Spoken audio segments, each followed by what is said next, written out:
Welcome to the Infuse Compassion podcast, hosted by me, Amy Quisenberry. And me, Mark Carpenter. We are on a mission to make this world a kinder place for us all by bringing healthier human connection to communities, families, and organizations of all types and sizes. Our goal is to create stronger relationships, more inspired teams, increased trust, and improved results. So let's get started with more ways to infuse compassion into our world.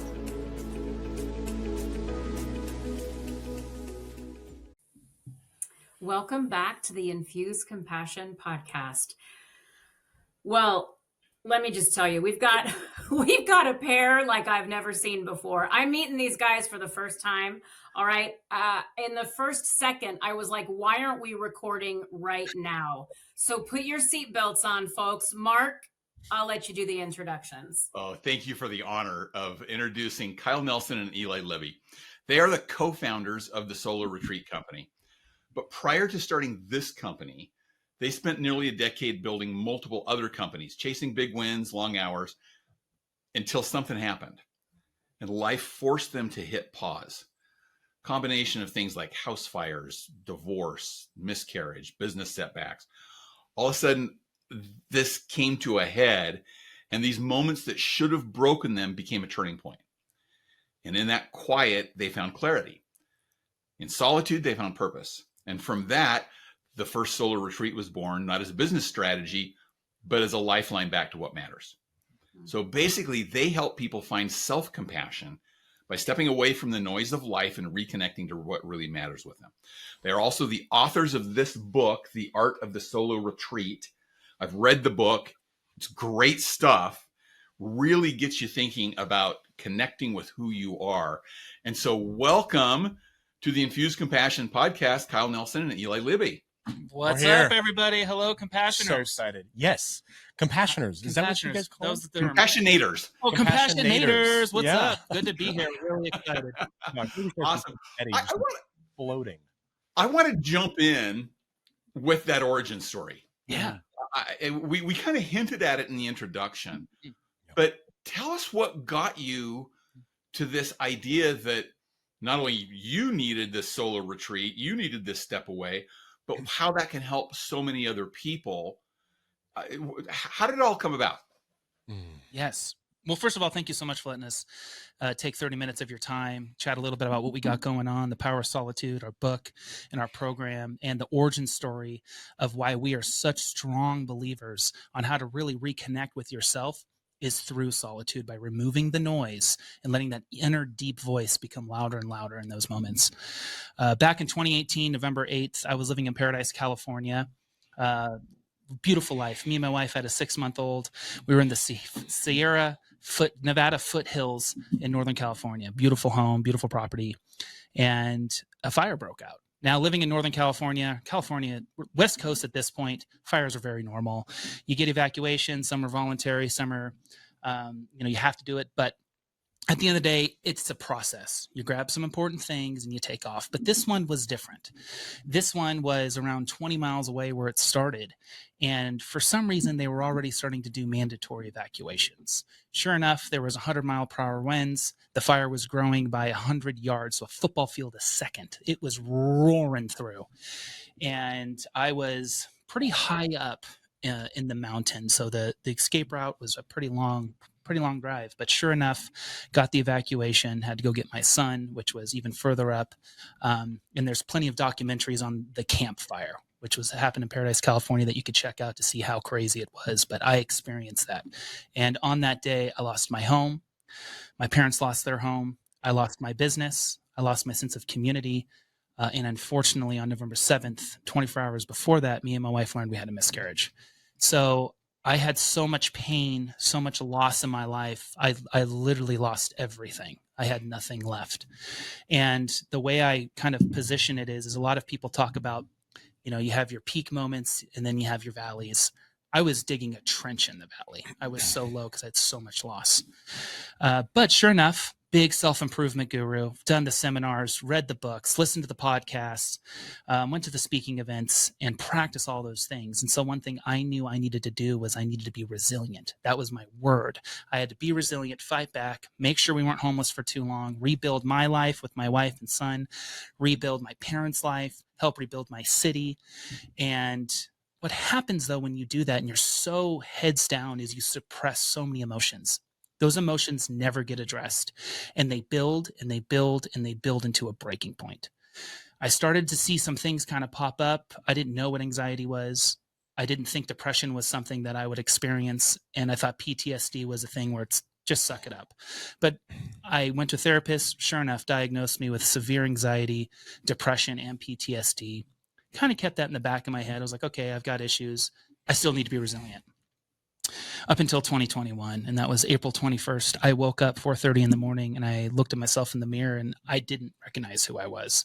I didn't know the person looking back at me. I was completely numb, and I couldn't see tomorrow. I couldn't see another minute into the future of how I could continue living like this.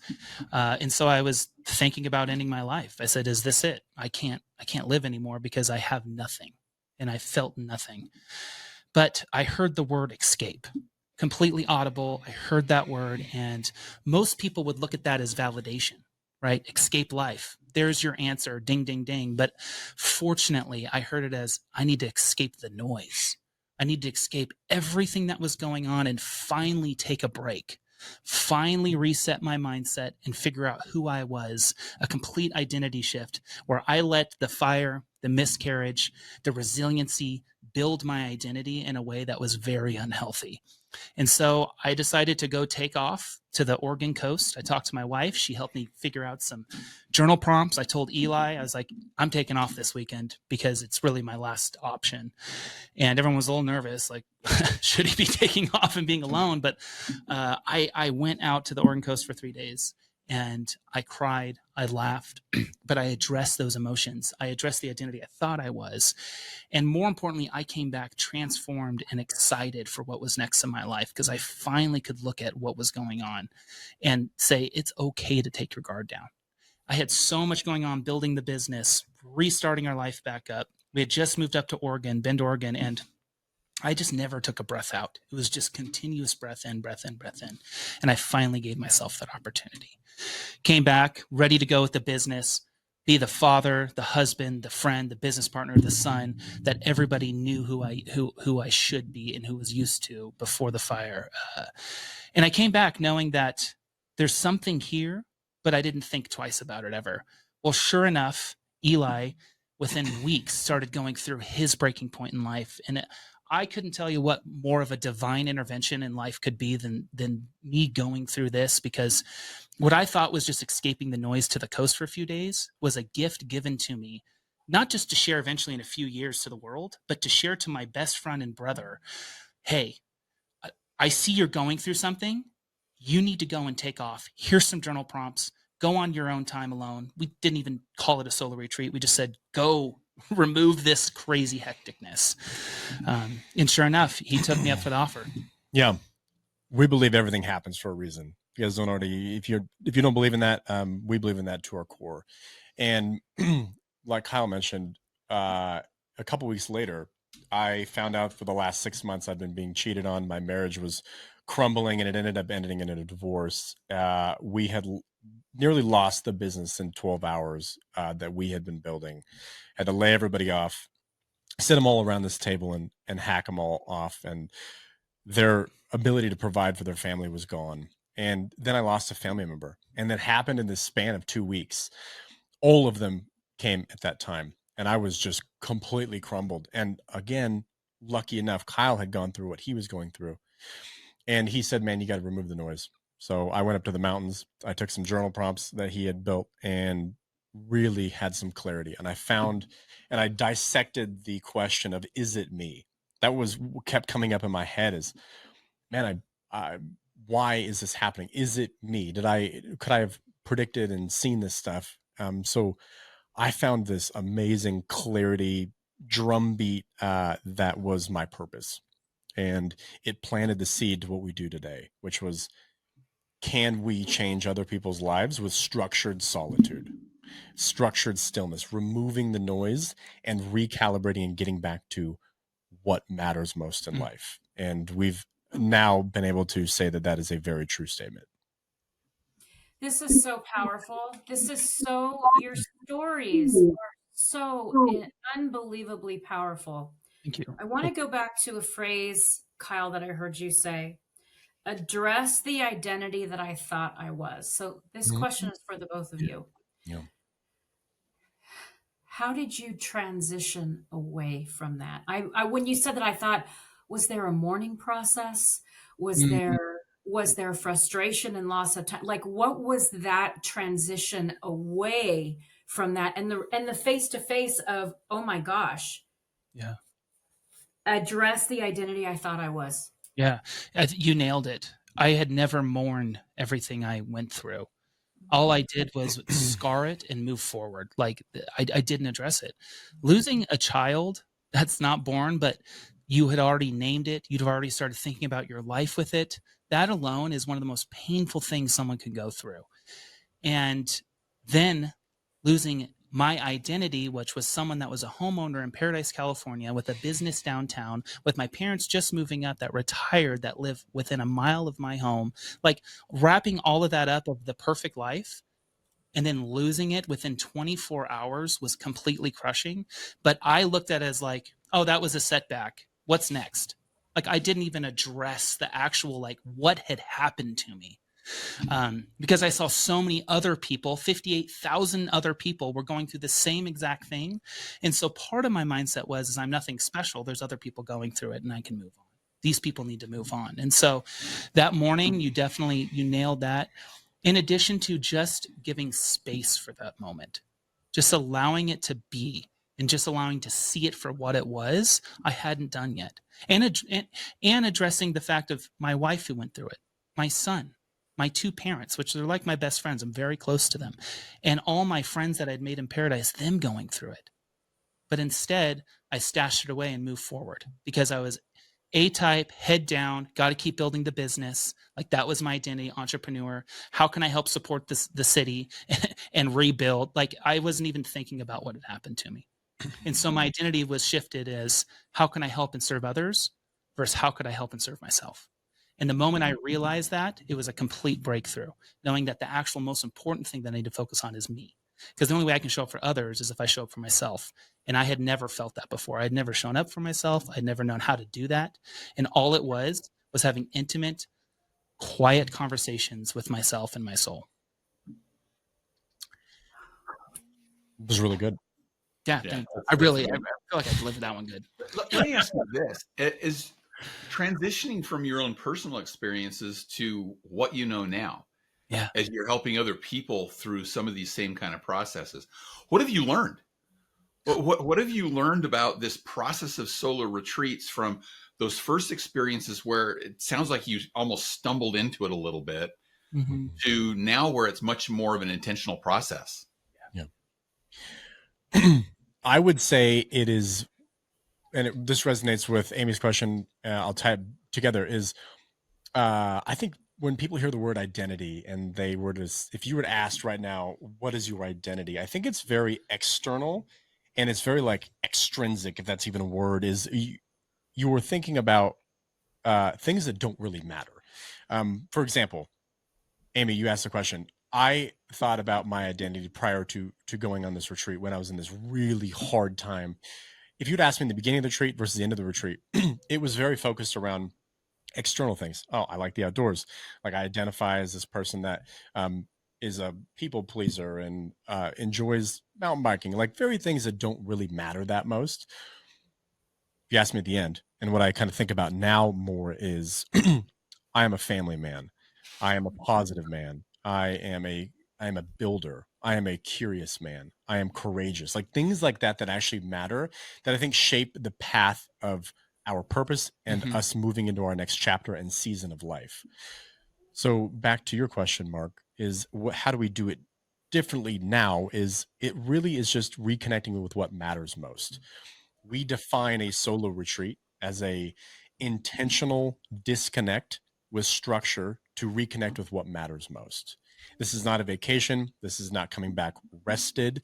This is coming back realigned, re-energized, reset. That's how we define a solo retreat. And I think that's the shift that we had made prior to us going on this. And now what it's evolved into is those three things right there. Reset, realignment, and just kind of finding that purpose again. Yeah. Yeah. And part of it too, which is the most mind blowing thing for us, is the simple thing that we did. Yeah. Like, it's nothing complicated. We went out somewhere there was no external noise. We had a few prompts and it worked. Like, we are so, people's minds are so locked in terms of the idea of productivity and having to keep going, and how could taking off for a few days be productive? Bro, I will tell you the number one thing you could do in life, if you're looking for clarity in your business, your personal life, your relationships, whatever it is, remove what you think is what you need to focus on and take off. And what happens is your inner voice and your mind starts going and focusing on what actually matters, what actually is true in your life.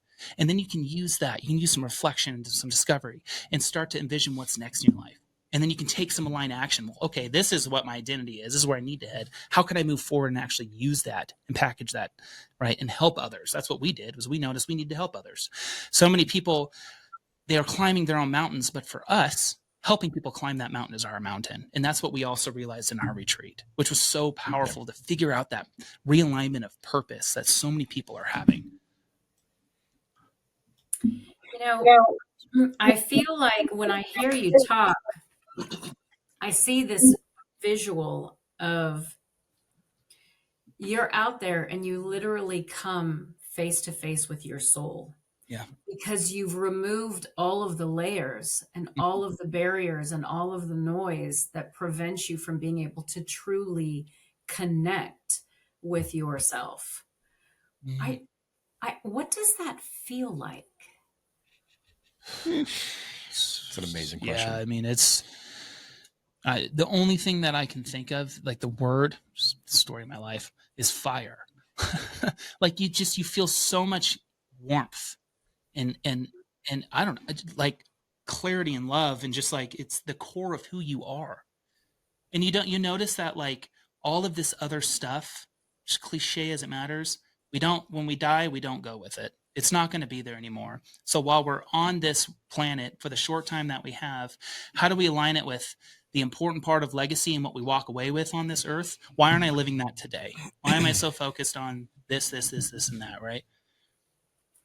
When I felt that moment, I remember it is, and this is where a lot of people in our solo retreats, they get to, is day 3 is about vision crafting. So in day 1, they go through self-awareness, who they are, why they are the way they are, limiting beliefs. Day 2 is more about emotional baggage and forgiveness and kind of starting to rewire some of those patterns.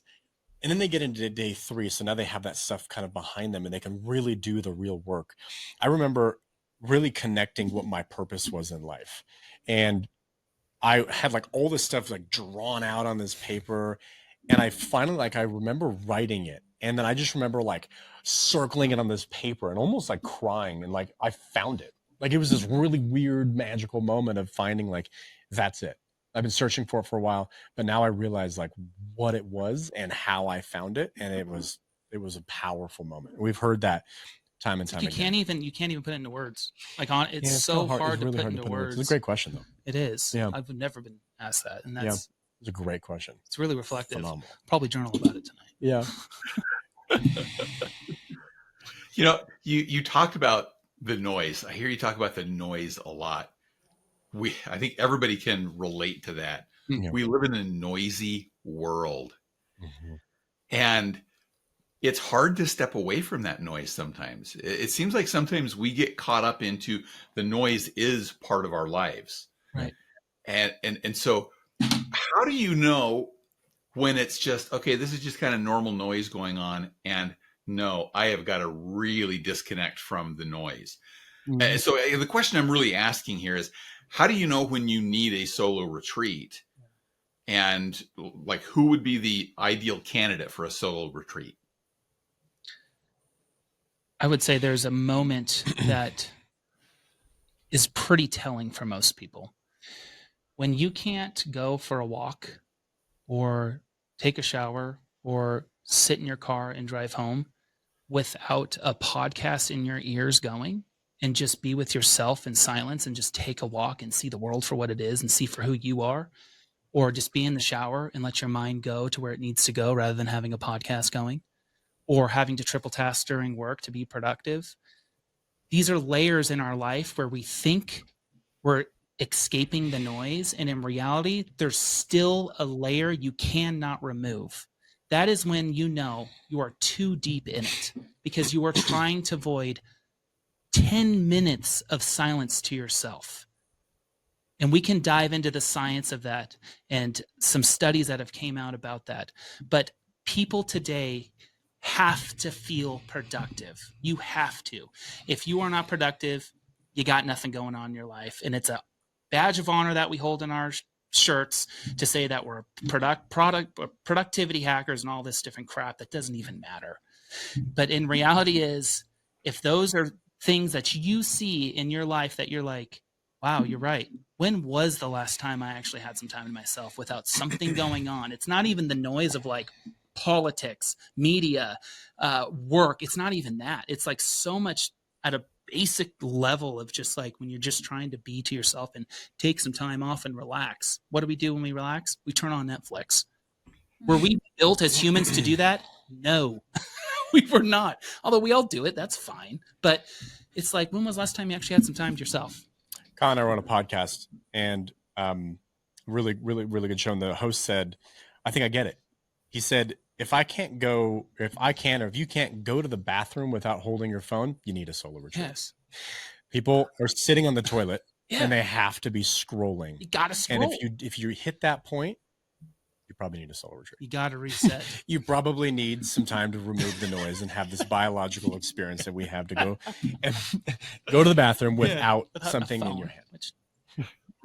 Well, and both of you just hinted at this. You just said the biological reaction, and Kyle, you were talking about some of the brain science. I'd love to get into a little bit of that. Neurologically, what's going on? Why does a solar retreat work from just a physiological and a neurological standpoint? Great question. And this is in the book. It's one of our favorite chapters. And there's a region in our brain called the default mode network. It's this kind of middle ground. Think of it as like the crossroads to all of these different regions of our brain. It's called the default mode network. And in what it's responsible for creativity and self-awareness and curiosity. Like that's what it's known for. Just think of it like this intersection of brain regions. But the only time that it actually really, really comes out is in times where noise is not present. And so if you suppress it with noise, it's never really doing its job. And there's a reason why some of our best ideas will come in the shower. You don't have access to noise. It's maybe your one time. My wife said it the other day because we have a newborn, and she said, where she talked about this in marriage therapy, is the one time I have is the shower. It's the one time that I have where I'm not connected to this human that is needing me all the time. And then I started to really think about that is her time to really be creative and let that self-awareness muscle thrive. And we've also heard, and maybe you guys are the same, is when you're on a long drive and you're just driving, sometimes the best idea will pop into your head. It's because you finally shut the noise off, and that has finally gone to work. It's finally gone to work. Yeah, and without those moments, your brain and your nervous system is constantly in reactive mode. Yes. Like there is no proactive in there. It's just reactive. What's the next thing that's being served to me? What's the next fire I have to put out? Another fire. What's the next object I have to think about and take care of? And when we can remove that reactivity in our mind, DMN pops in it instantly. And that's where the flow, people talk about flow state. Yeah. That is what flow state is the default mode network. It is where your mind and your creativity and the long-term planning and the reflection and allowing your body to rest actually happens. And it's a powerful thing when you just let it happen for 10 minutes. You start to feel everything just, your shoulders drop. You have a breath out and it changes you biologically from your nervous system as well.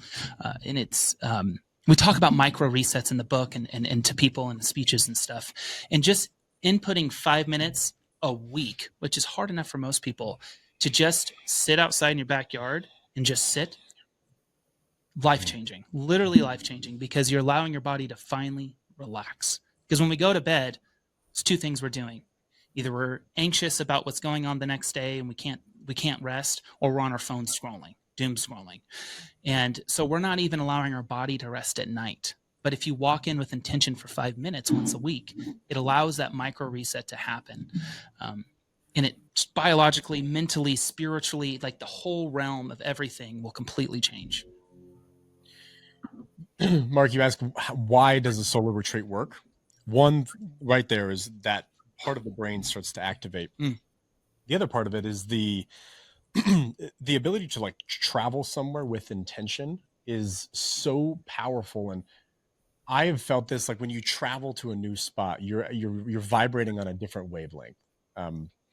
And when you get there, you become more curious, you become more creative, you become more excited. There's something that's happening there. So when we ask people to leave their home that they think they could, nestle themselves into a little nook within their house to remove the noise, it's not really doing anything. When they actually leave, they're already in this neuroscience form of changing something. There is a whole nother wavelength that's happening when they're actually moving somewhere. They're curious and courageous at that point.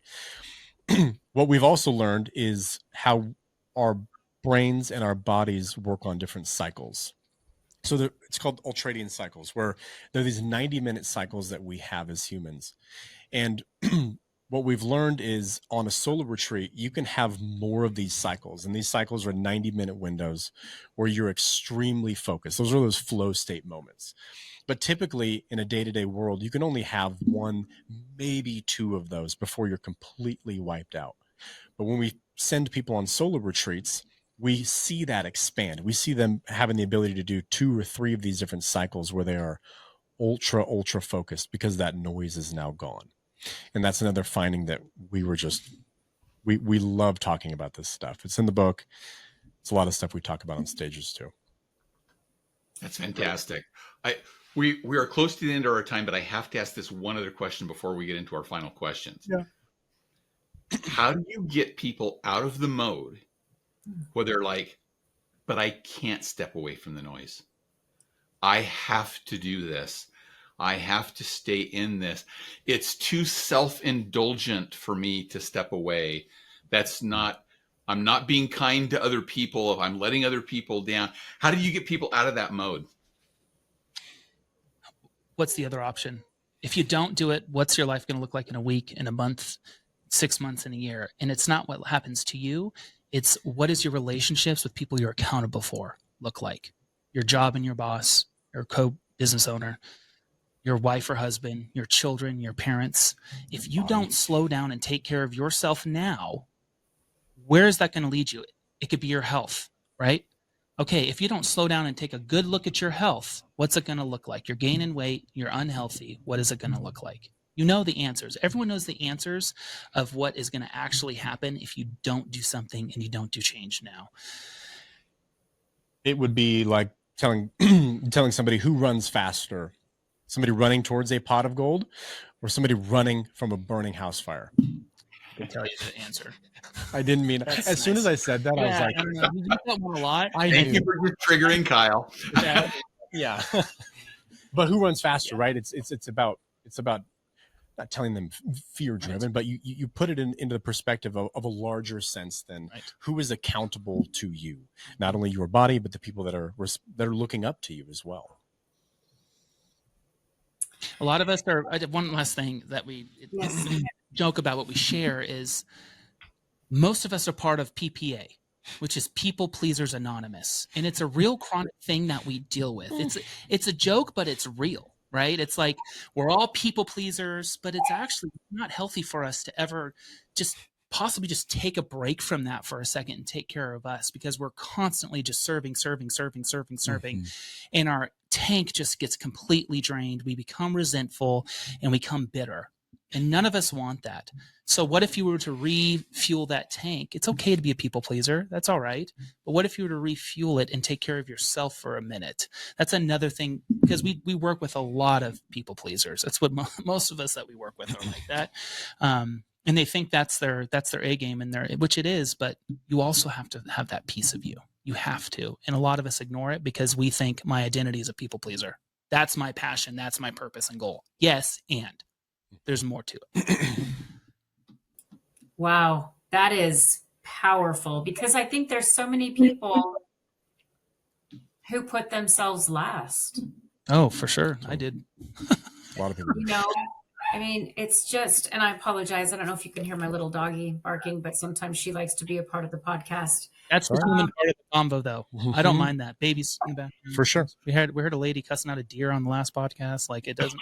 Well, yeah. It's pretty funny. Whoa, that's a deer you're talking to? Part of being human, though. Like, Yeah. I think that's the great part about it. Yeah. Sorry. Totally. Go ahead. Oh my gosh. So let's, I know we're at time, but I'm going to ask 2 questions. You've mentioned the book. I would love for each of you to share a favorite story from your book. And then I'd like us to transition this to, where can we find you? So let's get in there on both. Okay. You want me to kick off, or you want to go? You go for it. Okay. It usually always comes down to testimonials. And testimonials is kind of like a rigid robotic term. It's more stories of people that have transformed and changed their life. There's one story in particular where this girl went through our program, and she came to us with a lot of toxicity in her world and in her workplace. And you could see it like in her body language. She's all hunched over, quiet, not as talkative. And when she came back, it was this whole new world. But her experience in a solo retreat is she found out and discovered that she's worth more than what this job is offering. She gave herself self-worth at the end of it. She found that was so important to her. And again, when we talk about the definition of a solo retreat, reconnecting with what matters most to you. And she did that. And that was herself. She came back from her solo retreat and put her 2 weeks in that day. And that was such a cool story of, 18 years she was in this toxic work environment. 18 years. It's traumatic. And she went 3 days in a solo retreat, 3-day solo retreat. And she came back and put her 2 weeks in. Oh, it was one of the coolest experiences. I see what the problem is. Mm-hmm. For me, it's not really from the book. It's the process of the book and how therapeutic it was to write. Mm-hmm. You know, I said this a few times in different podcasts, but I don't really bring it up too much, is that the way I was going in my life was not having a life. And in order for me to not only go through a solo retreat, but be able to talk about this stuff every single day, co-write a book with Eli about it, have a program, coach people, leads on stages, it's the only way I can take care of my mental health, because I'm addressing it every single day with constant reminders. And so being able to help write this book with Eli and get my thoughts out and put it on paper was probably one of the most empowering things I've ever done in my life. Because when thoughts come out of the mouth, that's one thing, but it doesn't stay. When thoughts go down on paper, that's when it sticks and stays, because you're committing to it and you're writing it out. And that's what we were able to do with this book. We were able to commit the story and the process and the journal prompts, and everybody that's gone through it that was willing to let us talk about it. It was able for us to commit to the world of, there is an art of solitude and going by yourself on a solo retreat. And this is how you do it. And so it necessarily nothing in the book, but it was just the process of the book and how much it helped my mental health. And now hearing people before a podcast, like Mark saying he read it and he has it in his hands, like that's an emotional trigger that I had when I saw that. Cause I'm like, wow, that is impact. Whether he ripped through it in one night and said, yeah, that was a good book, or it actually affects you, one sentence, one little nugget, I knew I've done what I needed to do on this planet. Just affecting one person, because the ripple effect and domino effect outside of that is bar none what I want at the end of my day. So really it was just the process of it. Thank you. Wow. So powerful. Thank you. So where do we get more of Eli and Kyle? Oh man. Well, I'll give you Kyle's phone number. There you go.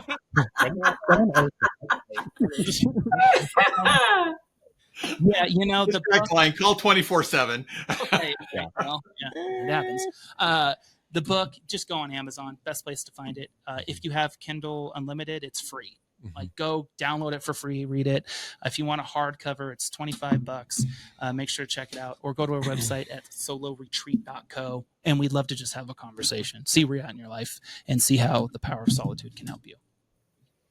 And I'll just add to that, because I've been to their website. They have a little assessment that you can go through, just a quick couple of questions to say, what kind of solar retreat are you looking for? What kind of thing works? And then they're generous with their time to sit down and talk to you about what that would look like and what that could be. Yeah. So one thing we say is, sorry, I just want to jump in and add on to that. This isn't just a business for us. We didn't start this with a business plan. This is our like motivation life thing. And it's not just another brand. It's really important. So when you say generous with our time, it's true. We're happy to sit for 30 minutes, an hour with nothing more than just a conversation. Yeah. Sorry, didn't mean to cut you off. I'm glad you added that. We always end by asking our guests one question. We prepped you for this a little bit, so you've had a little time to think about it. What is one tip? And I'm going to let each of you give one tip. Okay. So we get bonus of 2 tips today for our compassionators. So what is one tip that you could give our listeners to infuse compassion into their lives this week? Climb your own mountain. Stop climbing others. Live from a place of authenticity. Good. That's what it is. I'll keep it short there, and I'll let people kind of marinate and brine on that. Brine, that's a new one. Brian's a good one. You know, I was thinking about it, and honestly, when I walk into conversations, I make sure I walk in with intention. And that really does connect with compassion and how do I serve someone in this conversation rather than trying to figure out how I'm going to sell them or how I'm going to talk to them about myself, Yep. You know, that thing. So you reap what you sow. And if you sow into someone intention and sow into them that you actually care, phones put away and you're eye to eye the whole time, that's how relationships happen. Thank you so much, Kyle, Eli. Yeah. Eli, Kyle, both of you in both directions. Compassionators. Yes. Thanks for joining our compassionators. Yes. You're part of us now. You're part of this community. And thank you to our compassionators for taking your time to listen to us. If this resonated with you, take some steps. Take some of those first steps to quiet the noise, to get some clarity, to reactivate that creative part of your brain. And let's go make the world a better place. Thanks for joining us. Join us again next week on the Infused Compassion Podcast. Bye. See you guys. Thank you for joining us for this episode of the Infused Compassion Podcast. If you enjoyed the conversation, please share a review and like the podcast so other compassionators can join us. Until next time, let's all do something each day to infuse compassion into the world. For more information on our guests, see the show notes. For more information on Mark and Amy, go to infusecompassion.com.